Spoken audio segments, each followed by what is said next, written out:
Welcome to Barkhausen Nature Bites. Today we're talking about bird nest boxes and how to check or monitor those bird nest boxes. And there's quite a variety of birdhouses out there you can buy, you can build, and a variety of species that will use them. I'm not going to get into all those right now, but I do want to talk about how to check and monitor your box, what to look for, and one key thing you should have in any birdhouse, and that's a way to open and close that birdhouse. So right here I got a bluebird box, and what I can do is I can open the side, check in on a nest, and eventually clean that nest out.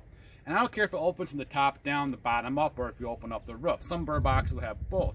But as long as you don't disturb the nest to do that, you're fine. So on a lot of those bird boxes, you can open and close as a way to kind of lock it. So like here, I can put a nail in the back, keeps the door nice and shut when I'm not checking that box. Now you're probably thinking to yourself, well, if I'm monitoring that box, checking it, will I cause the parents to abandon that nest? And really, no. The birds are diligent parents. They're going to stick with that. I'm not saying check it every hour, but once a week is actually encouraged to see what's happening with your nest box. So, for example, let's say you open up your nest box one time, there's a whole bunch of stuff in there, and all of a sudden a mouse jumps down on you, which is a lot of fun. You can clean that mouse nest out, and hopefully a bird will use that box instead. Or let's say you open up and there's a wasp nest in there. Same thing, get that wasp nest out, and hopefully a bird will use it instead. And you can see what kind of bird species are actually using it just by the nest, even if you don't see the bird.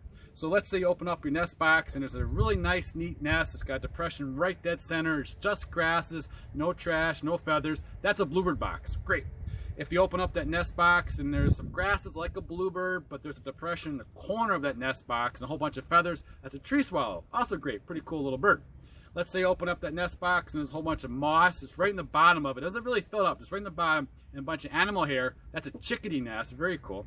And then if you open up that box, there's a whole bunch of sticks. It fills the entire box up. And it's almost coming out the entrance hole of that nest box. That's a house wren. The house wrens are kind of fun where the males are going to make a whole bunch of dummy nests, they call it, where they're going to put sticks in a whole bunch of nesting cavities or nest boxes. The female will pick just one in that territory, put her eggs in.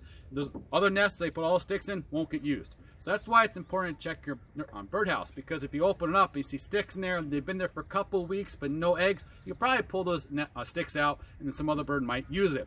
And these birds are all native, so it's important to note that any native bird, you can't go and take the nest out until they're done with it when the babies fledge.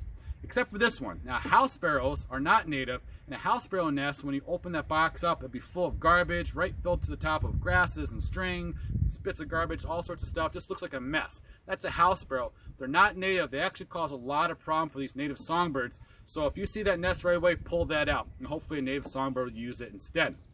And then by checking and monitoring these boxes, you can keep track of when the eggs were laid, when they hatch, how many babies. It's really kind of a fun activity as well. And you can figure out what bird species are using it.